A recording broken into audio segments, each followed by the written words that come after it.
What is going on, Dwellers? This is the Fallout Handbook coming at you with our most anticipated video to date, the Fallout Miami interview.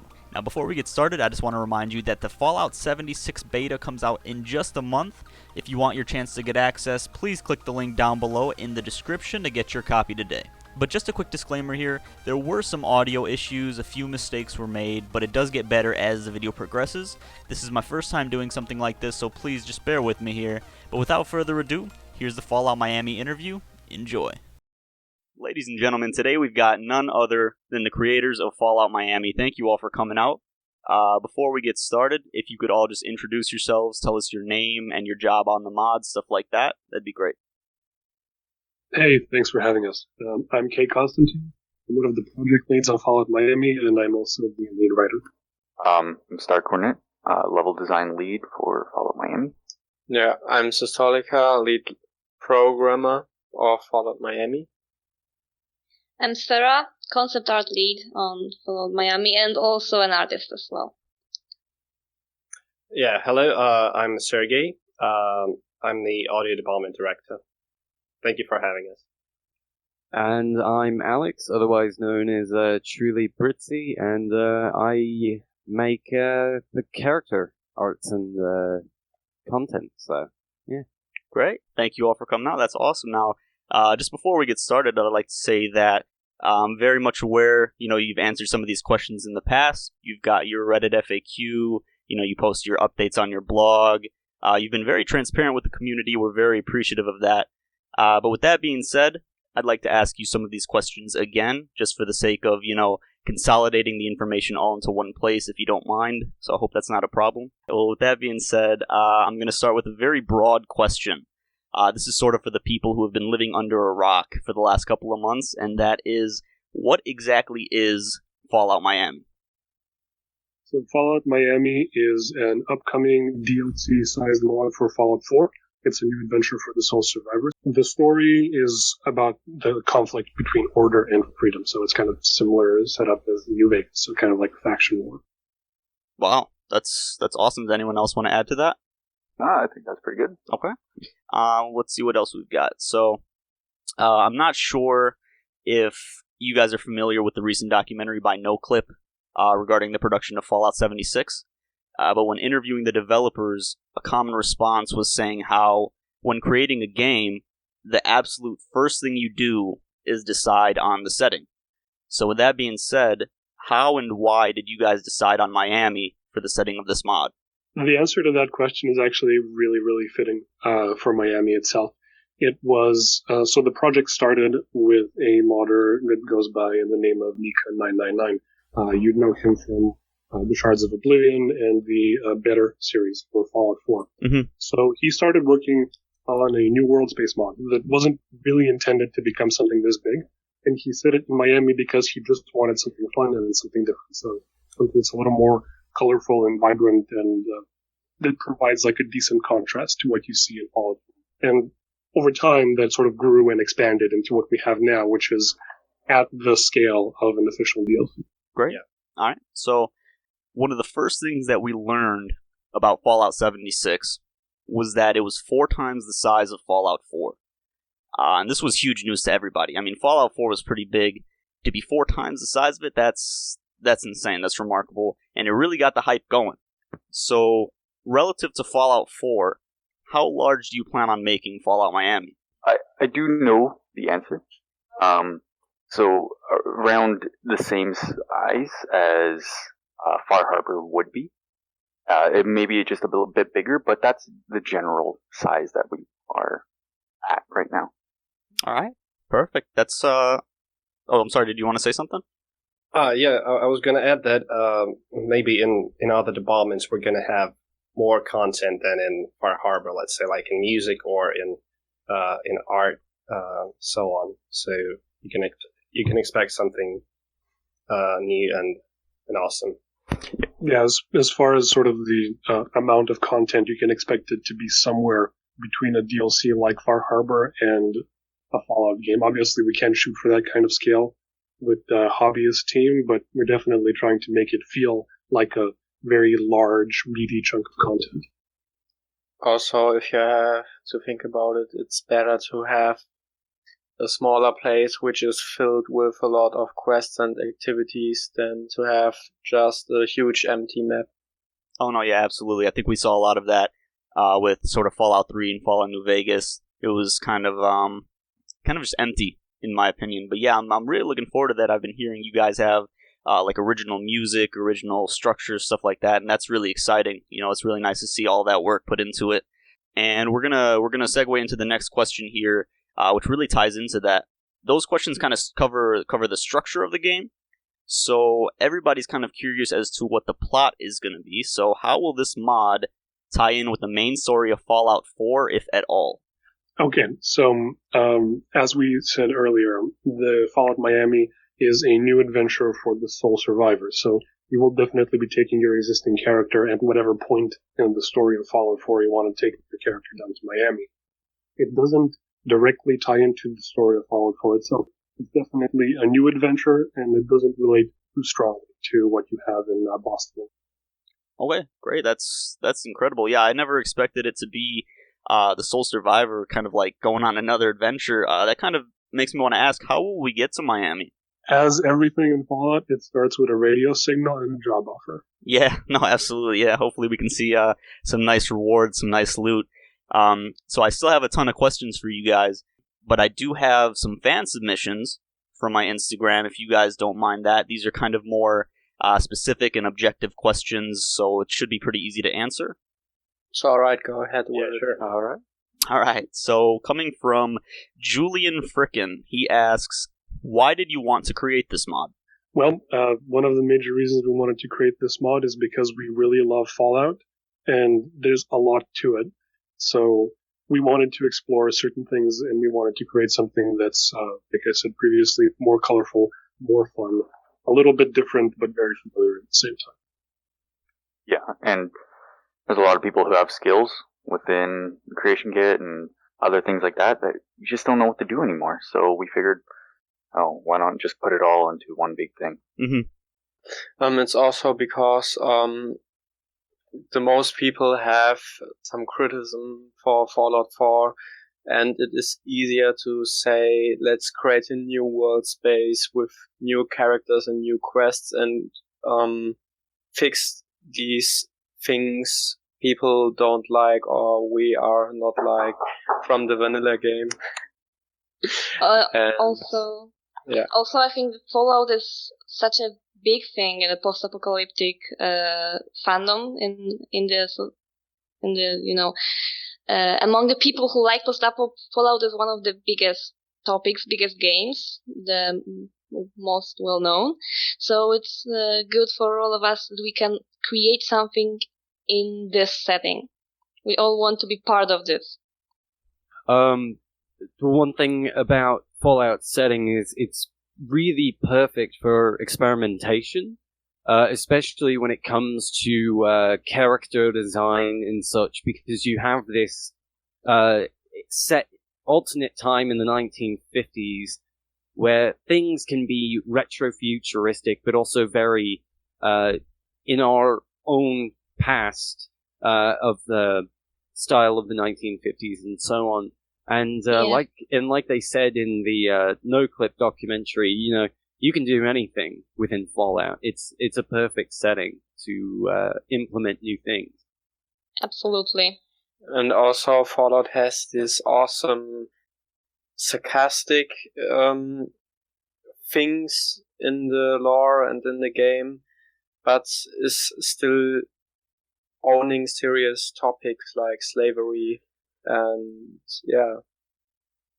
And just to add to that slightly, as many games as Fallout has had, there is still so much to Americana that hasn't been explored. And Miami is a great example of that. It's such an iconic city, so much pop culture around it. And it just felt like an absolute crime that there wasn't a Fallout game set in Miami. And clearly the fan base also thinks so.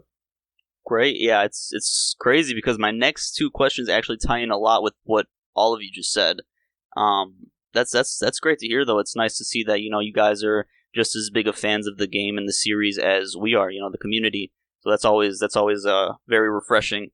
We're gonna move on to our next question here by Carl Fornia, and he asks, are you going to stick with that 50s theme, or are you going to give it a kind of 80s Miami Vice type feel? When it comes to the inspiration as far as decade and era for Fallout Miami, I like to, as everyone knows by now, describe it as a cocktail. So it's 2 parts 1950s, very much grounded in Fallout, very much, 1 part 1960s. It has that modern flair. It has the electric guitars in there. It has the surf stuff, and just a dash 1980s. We were very, very conscious of the fact that the community definitely wanted the sort of retro wave synthy kind of experience, right? That's a very popular aesthetic right now, but it does clash with the retro futuristic vibe of Fallout. We didn't want to create something that's exceedingly cyberpunky. So we decided that the 80s stuff, the neon, the vapor elements, and so on, that would be in there as flavor. So it's just there to provide a little bit of color, a little bit of spice. We didn't really want to make Miami too similar to other games taking place in the city, because when we think Miami, we at the very moment have the thought of 1980s. So we only wanted a touch of it to not associate our Fallout Miami with 1980s too much.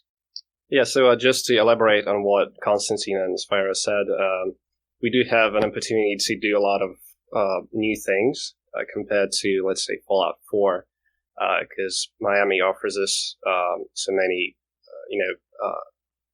distinctive stylistic elements.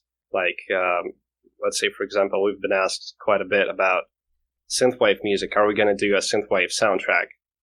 Or are we going to do a vaporwave soundtrack? And the answer to that is that we're going to have those elements just like sprinkled on top. So they're going to add that needed Miami flavor, but we're still doing a Fallout game, so it has to be true to what has been already established. Yeah, and you can also see that with the level design and a lot of the assets that we're using for set dressing. So some of the chairs will have more of a 1950s to 60s aesthetic, but then we'll, as everyone said before, sprinkle in a little bit of something new. In terms, with the time eras, kind of, essentially, for the characters, just imagine like a 1950s style, like a button-up short sleeve shirt, right? And then you add the crazy patterns from the 1980s on there, and you get this interesting blend. And so we feel that it's really kind of a perfect like mishmash of different time periods in culture as well. Absolutely, yeah, that's wonderful. I'm really excited for that. I sort of had that same question, just because I've always been a huge fan of the sort of 50s theme, but I trust you guys in, making that blend, that cocktail, like you said. It sounds like it's going to be great. That's awesome. And we've got another question here that ties in with what Konstantin was saying about the culture. Miami has a huge Latino population. I think it's like 70%. Half the population is Cuban. And with that being said, Alejandro Vol4 asks, did you take any inspiration from the huge amounts of Latin cultures in Miami? Totally, but it's not in the exact way that people expect. So when you do sort of alternative history style fiction, you have what's called a projection point. So for Fallout, that projection point is usually the 1950s. So we started thinking, okay, we can take the timeline back a little bit and actually change a little bit of the history related to Cuba. And what we have in Miami, definitely, there's a very strong Latin, very strong Cuban element. We're actually, because of the semi-limited scope of the mod, we weren't able to include as many groups as we wanted, but we definitely identified the Cuban influence as something we really wanted to have.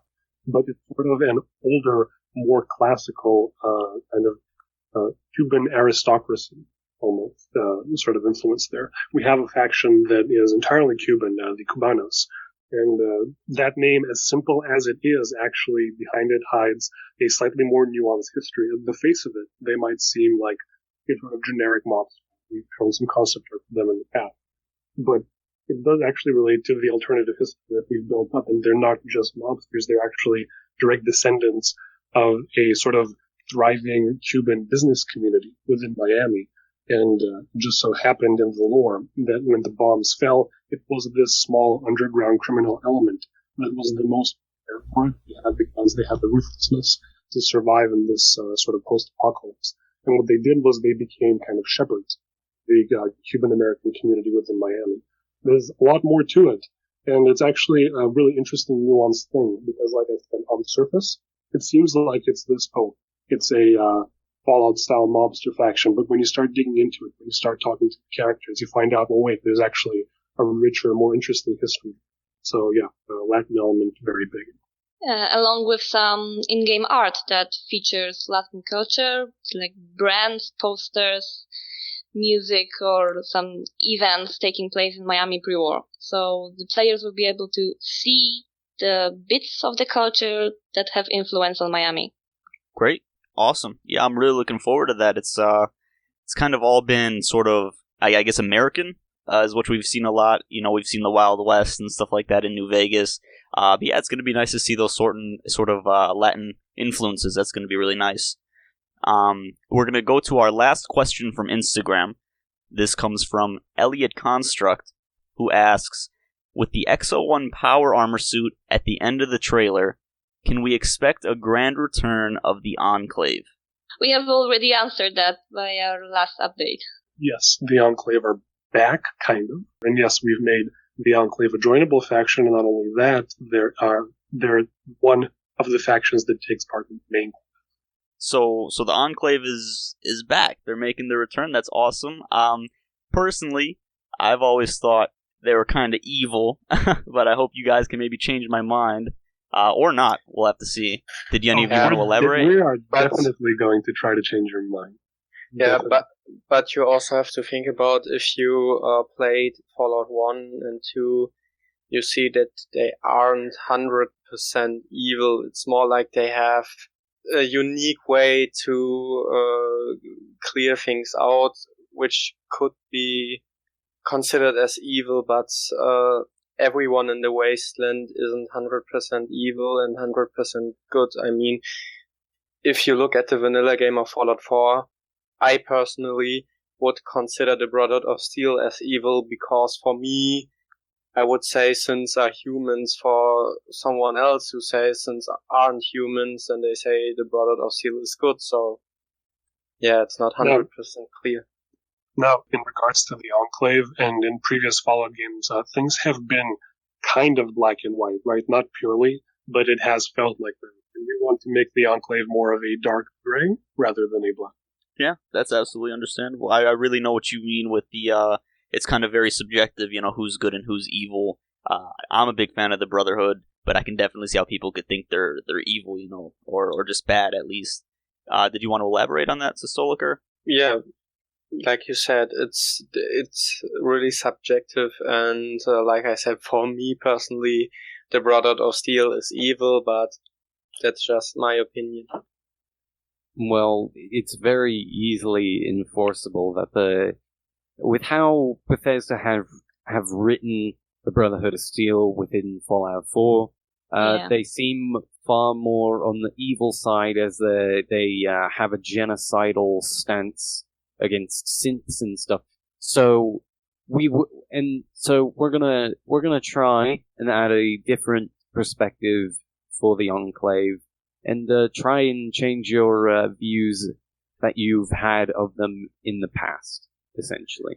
And just to touch on what Britzy just said, normally it happens in video games especially that the authors kind of want the player to think a certain thing about a certain faction. So, like we said previously, the Enclave were presented as evil, more or less. What we want to do, right, we have two factions representing very strong ideals. And what we want to do is present those ideals and those factions in a positive light. So it's really up to the player to decide that we're not making the decision for the player. It's entirely up to what they think is moral, what they think is right. Do they want freedom, or do they want order and safety?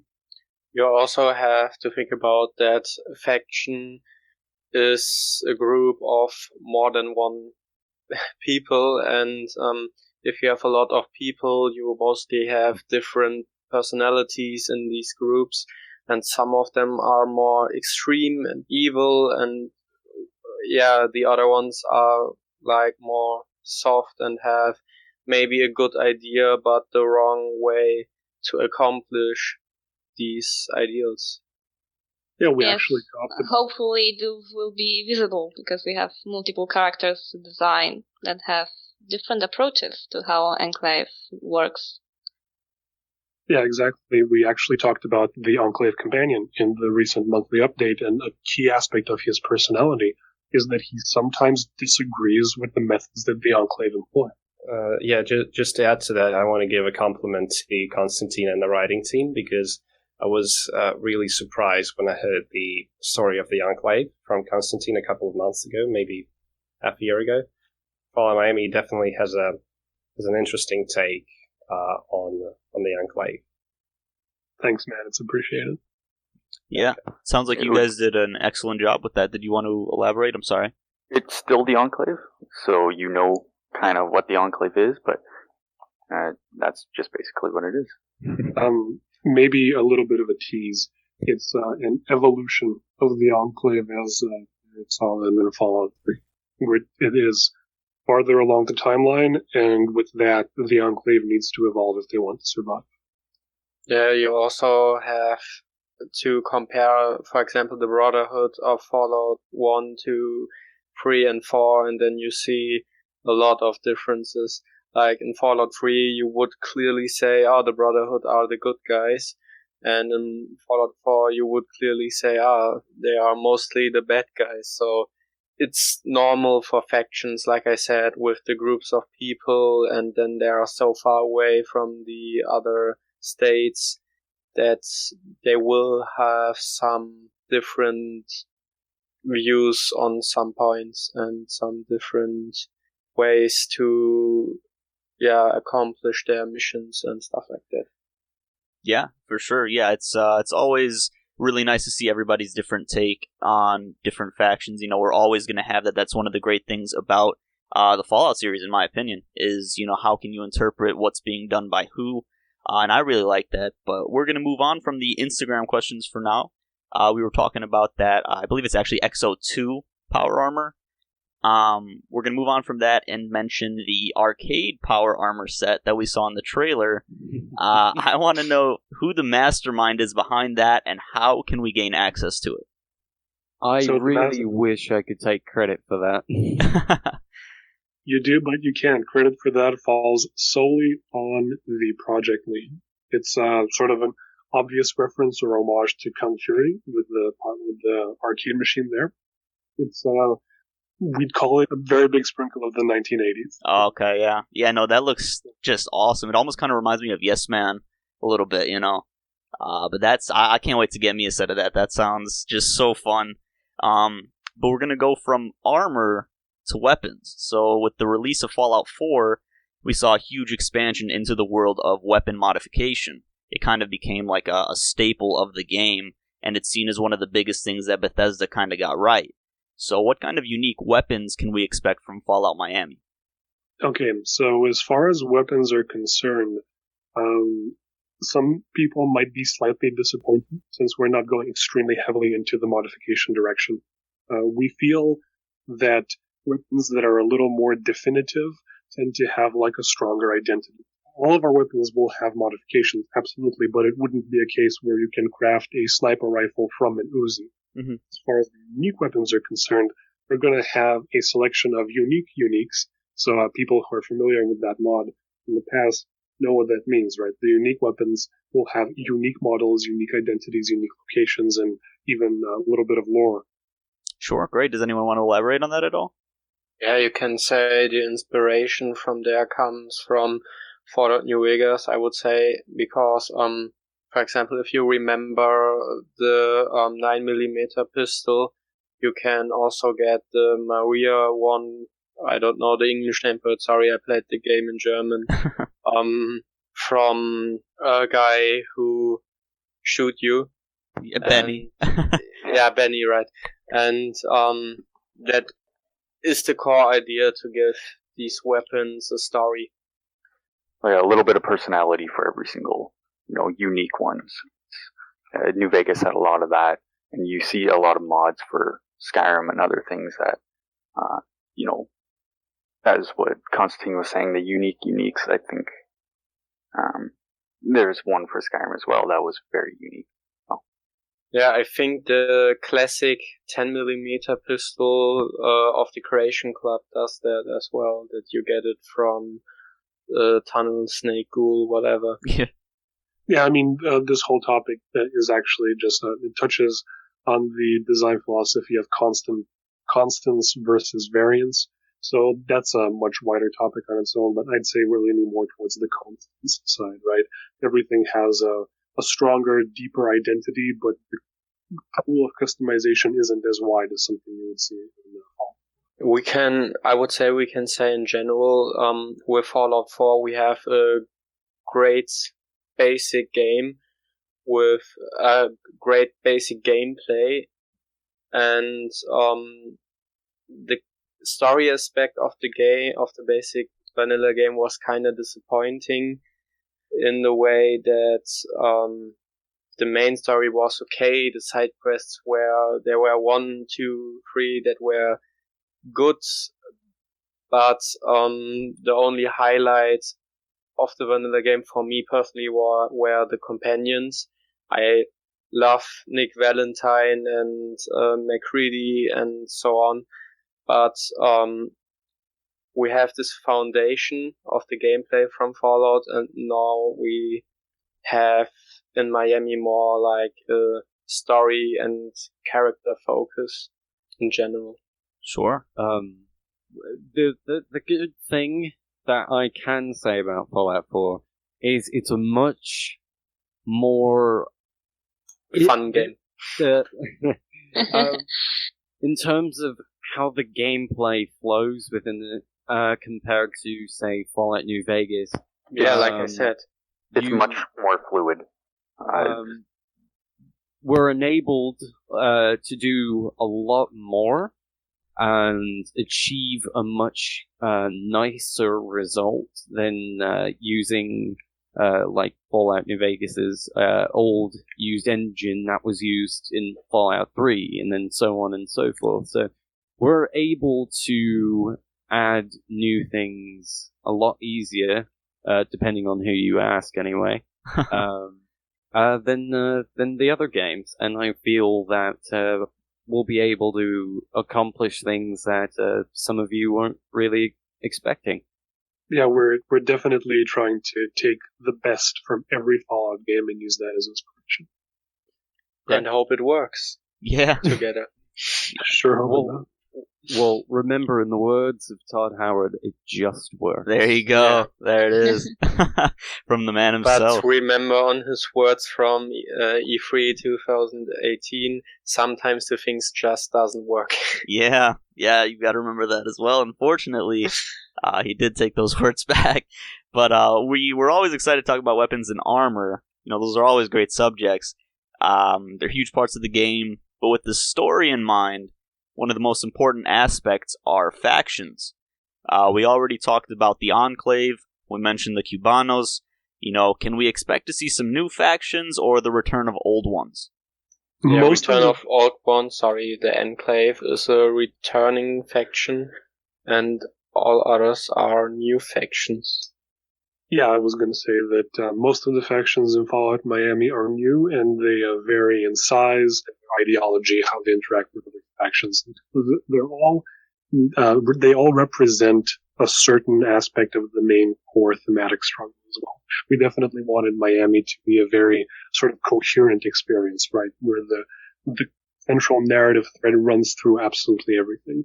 So players will definitely have a good time interacting with all our factions and all the interesting locations we place them.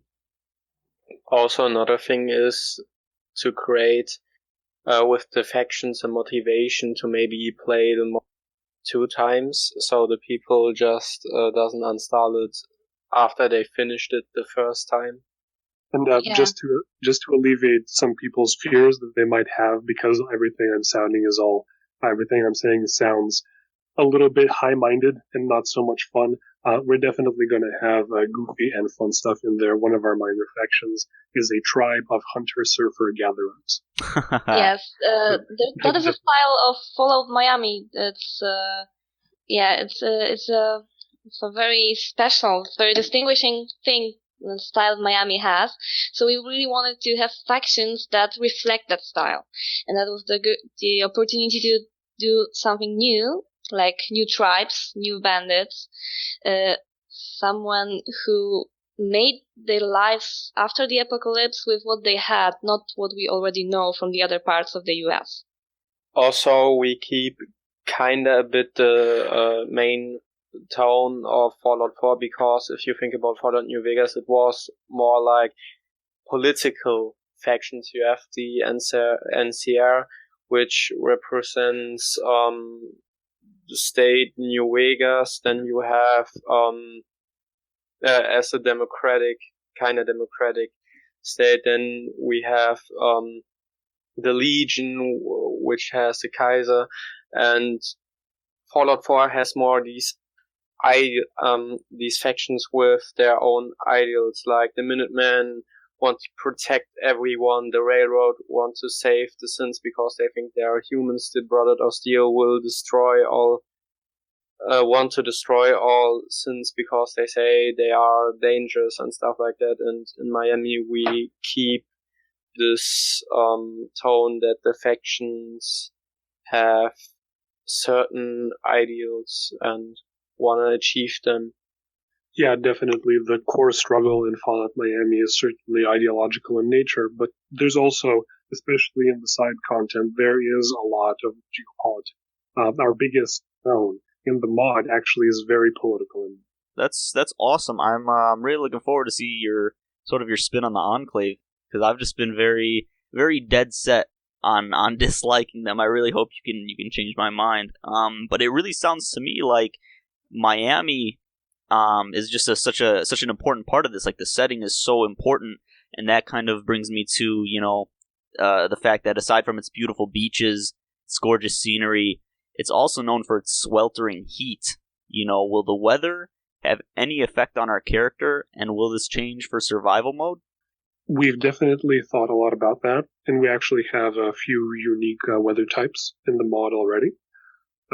As far as survival mode goes, we're still working out exactly what we're going to do there.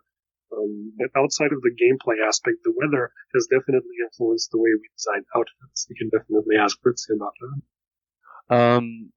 You will not be seeing a lot of people running around with the flannels, with the winter coats and anything like that. No, you will see a lot of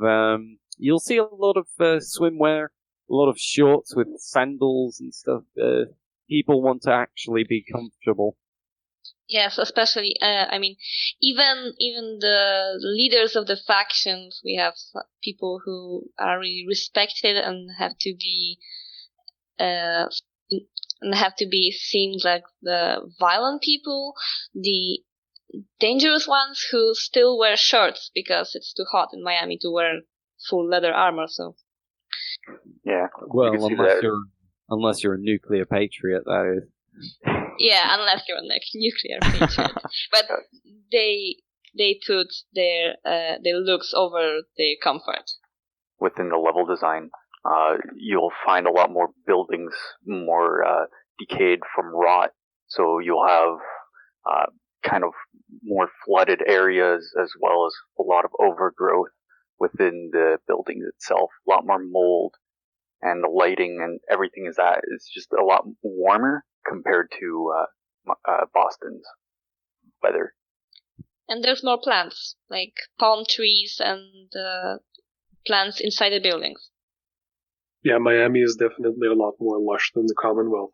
And just as one very small example of how we like to think things through and really use fine details to exemplify certain themes like this, the sunglasses item is going to be worth a lot more in stores in Fallout Miami than it is in Fallout 4. Wow. Jeez, I love that attention to detail. That's awesome. in fact, many summerware is going to be considered far more valuable to the people of Miami than it ever will be considered to the people in Boston, because it's so much more down the south. It's very tropical in Florida, so people will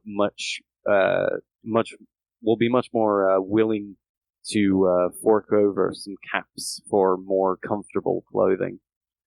Absolutely, yeah. I was actually in Miami just a year ago, and I can definitely see where you're coming from with all the plants, all the summer wear. I mean, yeah, you really can't wear anything, too covering over there. It's smoldering. It's insane. Yeah, pants are really a no-go. Yeah, exactly. Yeah, I'm from Wisconsin as well, where it's very cold, so just going down there is a huge change. But yeah, I'm definitely looking forward to that. It's so beautiful down there. The beaches are great. They're just unmatched, at least in my opinion. So speaking of all of this, we're going to go into some sort of fan submissions from iFunny. It's an entertainment app, and a lot of them are regarding, the environment and stuff like that. Our first one is from your friend Gabe. That's the username. And he asks, will we be able to fish in this mod? Fishing is a component in the lore. In fact, it's actually one of the geopolitical economic things in one of the side stories. But as far as players being able to fish, we've considered it, and we will probably experiment with it, but there are currently no plans for there to be a fishing mini. Right. Possible. I'm not saying no, but let's leave it as a maybe right now. Yeah, for sure. No, I understand that. I've got another question here from the official Talos, who asks, this is kind of for all of you, if you want to all sort of individually answer, and he just asks, would you guys ever want to work for Bethesda? Ooh. I think I definitely feel like that would be a yes, because see, I wouldn't, number one, right? I would never have to worry about what the next Bethesda game is. Yeah, Number absolutely. two, I could probably get a lot more better looking stuff into the games than what some of the other people do. And just in future reference, Todd, if you ever see this, then I'm trying to have you hire me. Your design team is very lovely, and your games are all perfect, and nothing is wrong with them. There you go. kiss ass. Yeah, right? Yes. Just for future, it can't be, it just works. Yeah. Except when it doesn't. Okay, I would say yes without hesitation, because with all the flows that we say Bethesda has and Bethesda game have, the concept art and design and general style of the games is amazing. And being a part of something like that, work with such a creative people, would be something, I could only dream of that. Mm-hmm. I am dreaming to get to a studio like that in the future. Mm-hmm. Yeah, Bethesda, if you need a mid-tier level designer, hit me up. There you go. No, go ahead, sorry. I would say yes as well, but so another thing before that, if I read Steam reviews and stuff like that for Fallout 4, I mostly think, the critique is kind of true, but if you compare to other games, Fallout 4 is so great. For me, maybe if you compare it to lots of Ubisoft or games from EA, Fallout has so much freedom in what you can do. I mean, you can mod your game. That's not common these days. And I would just love to also helping out to create a game which is official in the lore of Fallout, or maybe Elder Scrolls as well. I love Skyrim as well, and Oblivion and Morrowind. Yeah. And so on. I kind of actually want to not give a joking answer. Really, ever since Oblivion, which is my first ever Bethesda game, and I remember I played it as like a little kid, and it's really what's made me want to go and try and work in the industry and such. And I feel like I kind of owe a lot to them because they're in a sense I kind of owe them for making these games and having the ability to have the tools to work. And really, I've always kind of dreamt about working there, really, ever since. Yeah. Same for me. I think Bethesda are just in a great position because they own two really great franchises like The Elder Scrolls and Fallout, and like everybody else, it would be a dream to work there, I guess. I think Fallout could use more original songs, and this is what I'm... okay, I'm gonna stop now. Yeah. Are you trying to say no more ink spots? Come on. No, We need that. Yeah, no, Bethesda, they got me into wanting to do game development.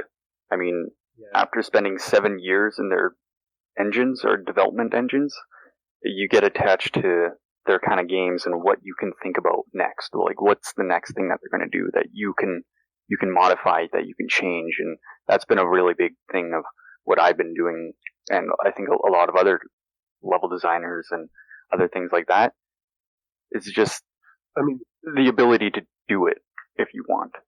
Mm-hmm. I mean, the defining aspect of Bethesda games, isn't it? Like the freedom, not only in the game, but they let players have the freedom to create for their game. Yeah, like I said. Also, another thing is, I love RPGs and sandbox open world games. And you haven't the opportunity to create these games at other companies as well. Like, okay, now Ubisoft is going with Assassin's Creed in a RPG direction, but Assassin's Creed, for example, for me, I really like these games, but they haven't a great lore, I would say.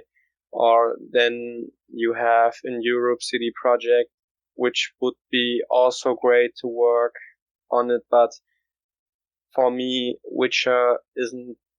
That's just my personal opinion. I love Witcher, I love the game, but I would prefer the lore and the world of a Fallout game and the gameplay as well than Witcher. Mm-hmm. No, absolutely. I know what you guys mean, though. That you really get sucked into these games. I mean, you guys are like the wizards of this like whole community. You guys make the magic happen, and I really appreciate that. I almost wish that I could work at Bethesda, but I know I could never do what you guys are doing. You guys, I mean, it's amazing to me. Well, see, it's kind of like modding in itself is kind of like a tight knit group. I mean, yes, of course, there's always going to be drama.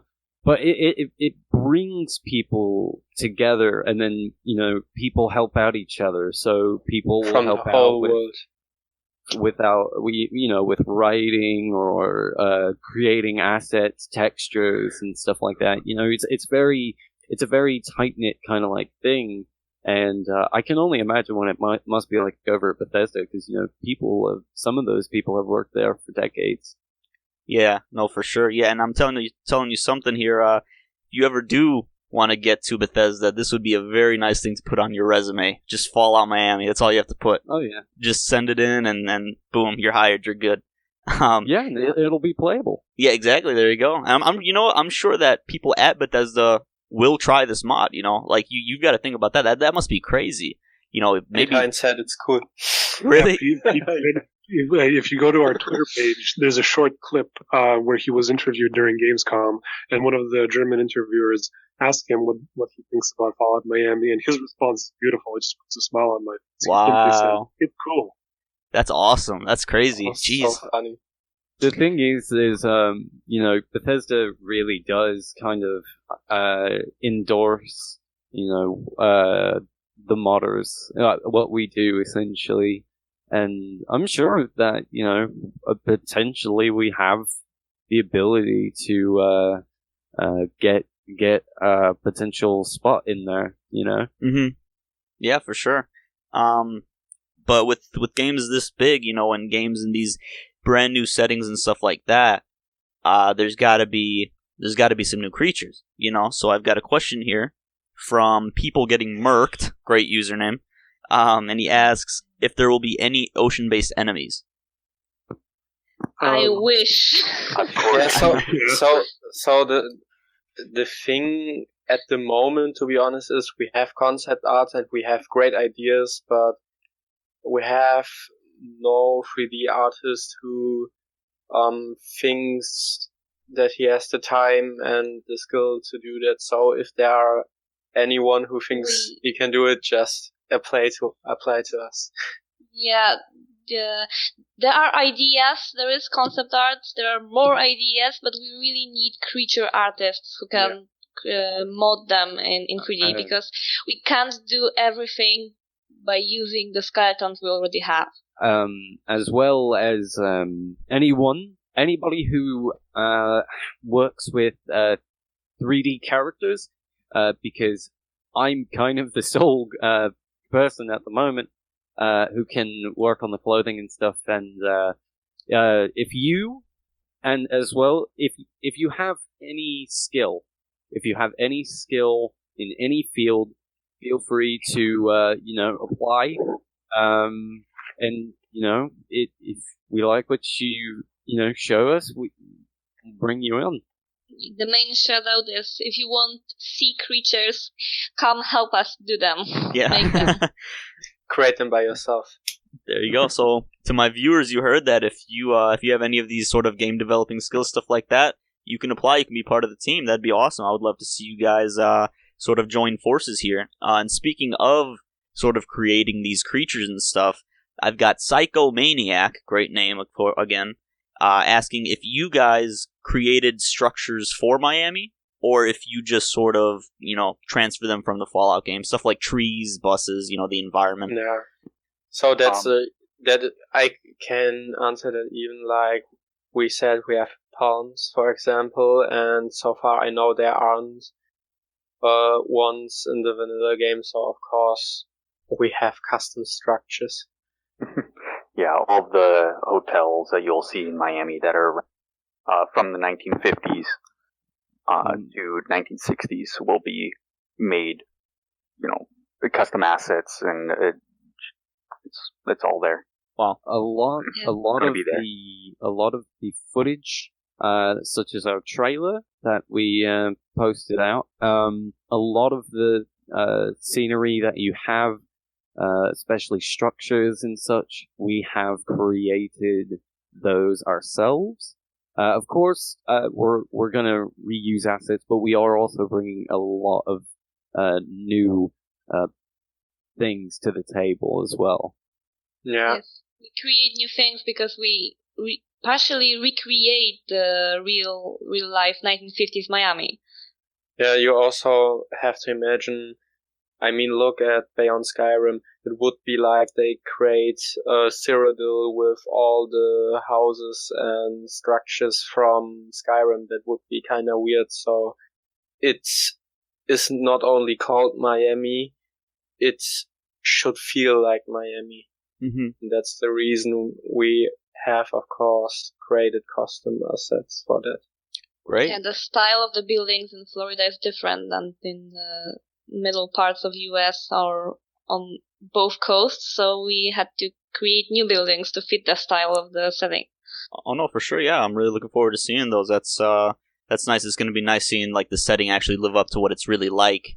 That's something to always appreciate in development. And I've got one more fan submission here, and then a couple questions to wrap up the interview. This one comes from a very good friend of mine, Fallout 2077. I've seen this question answered in the past quite a few times. I think most of us know the answer, but just for the sake of having it in the video, can we expect to see Fallout Miami on console? No plans currently. Yeah, it's too big, right? And then with PS4 and Sony kind of being messy with mods, it's kind of hard, I'd assume. So, the answer could be maybe because technically at the moment it would be possible, but we don't know how the file size will grow, and also because of the reason that we at the moment don't use Fallout for script extender. It would be possible, but it could change in the development, and we don't want to disappoint anyone, so we mainly say no. Mm-hmm. Yeah, no, that's understandable. I mean, don't get me wrong, we would absolutely love to because we want as many people to play Miami as possible. Mm-hmm. But there are technical limitations there are development resource limitations there. For console players and we have already started doing that, we're going to be releasing individual content packs. So, for example, weapons or settlement items, and those will likely be available on console.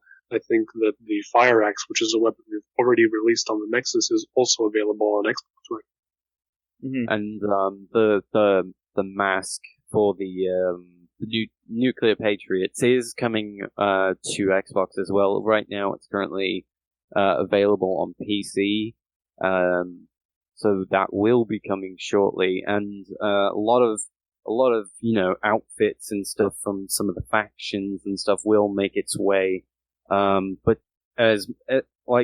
we don't want to limit the audience, and we would love to have everybody be able to experience it. But the main issues that really prevent us from bringing it to console is the mod download capacity, with the limit, the 2 gigabyte limit, and the not being able to use script extender as well. That's another issue.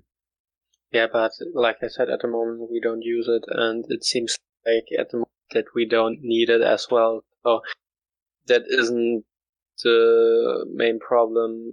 The other points I mentioned are more the problem that we are still in development, and we don't know how the file size will grow, and so on and so on. But I think the best answer we could give to that is so much as possible will be converted separately to console, like Konstantin mentioned, weapons, settlement stuff. And yeah. Yeah, for sure. Yeah, that's probably one of the bigger reasons I switched from console to PC. You don't see a lot of these issues for PC. Mods are just a lot more smooth, a lot nicer. You get the full experience. That's just at least how I feel, in my opinion. But we're moving on from the fan submissions. That was the last one. We're moving on kind of to the closing questions here. And I'd like to move on kind of to a more serious note. And that is, we've seen other projects of similar concept to yours, stuff like Sky Oblivion, Fallout 4 New Vegas, where they're essentially kind of expansions, remasters of previous games. But one thing, Sky Oblivion is kind of different because it recreates Oblivion. We could compare our mods better to Beyond Skyrim because the Beyond Skyrim team is exactly doing what we are doing, expanding the game, new world space, adding new world spaces and quests, and the player will be able to just load their current save and then go and explore and enjoy Miami. And in Sky Oblivion, then Fallout Cascadia and so on, you have to create a new save because they create a own game with the creation kit. Yeah, I was sort of thinking more along the lines of just big projects, projects of this scale.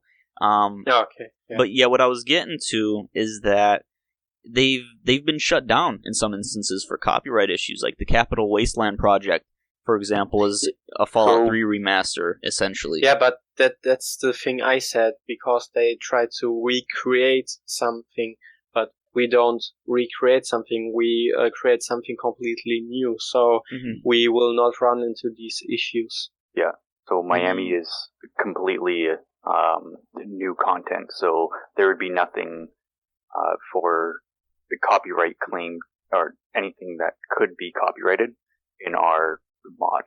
So that isn't completely fine with us, but that has happened to some of the bigger projects, which has kind of been a bummer. Yeah, definitely. Like for the reason, such as the Road to Liberty project was closed down. Bethesda themselves didn't necessarily close it down, but they strongly, advised it not to, because they were going to reuse the voices, instead of just recreating it. But they decided that they couldn't replace the iconic voices of Liam Neeson. Yeah.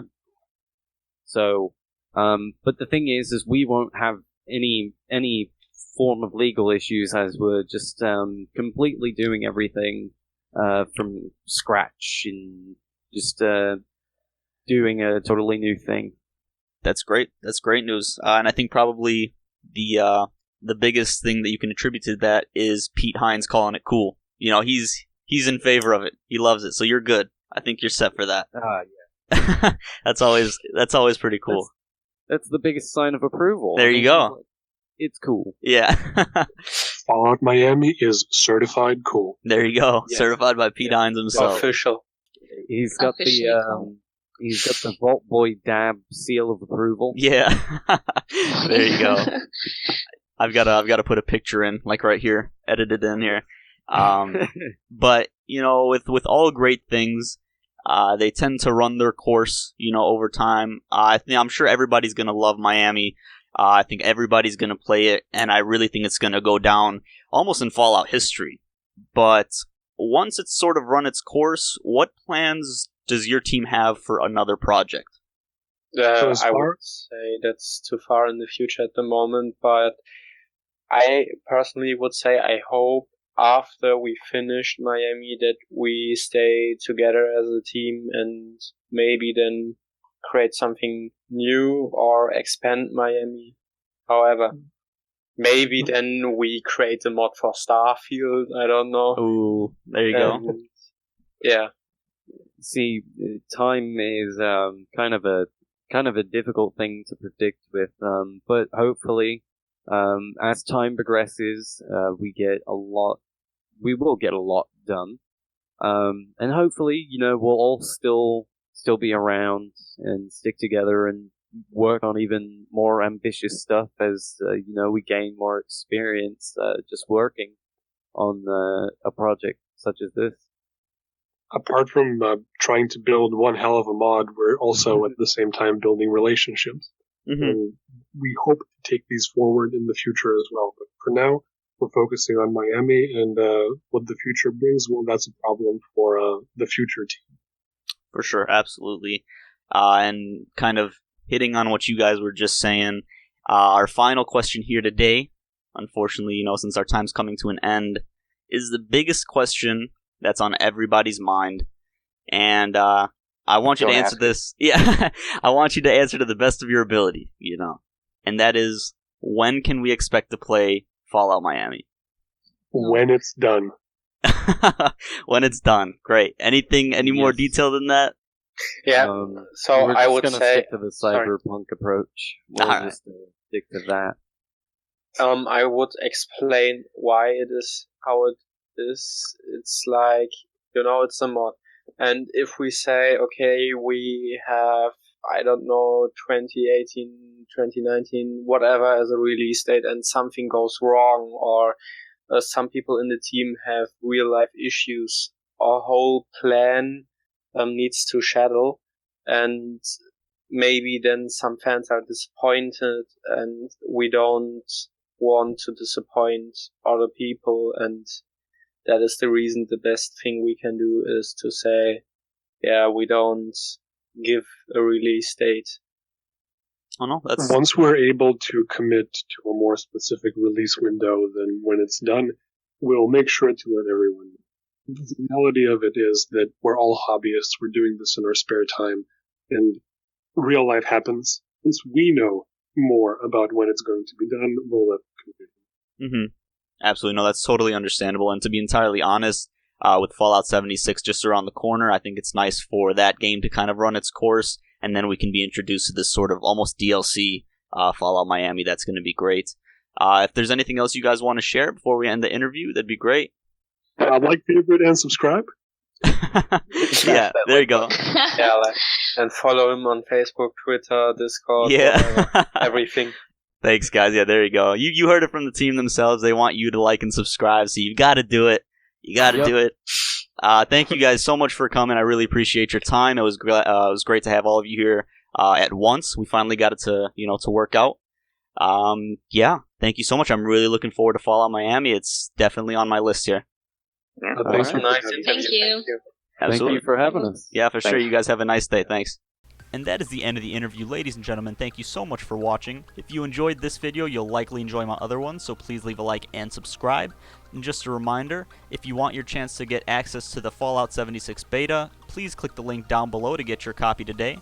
And lastly, just a quick shout out to the entire Fallout Miami team. Such an amazing group of people, so excited for their mod. And as they said, they are looking for people to recruit to the team. You can be a part of Fallout Miami, and I would be so excited if some of you guys got onto that team. It would be really nice to see you collaborating. So without further ado, thank you so much for watching, ladies and gentlemen. And as always, Dwellers, keep wandering.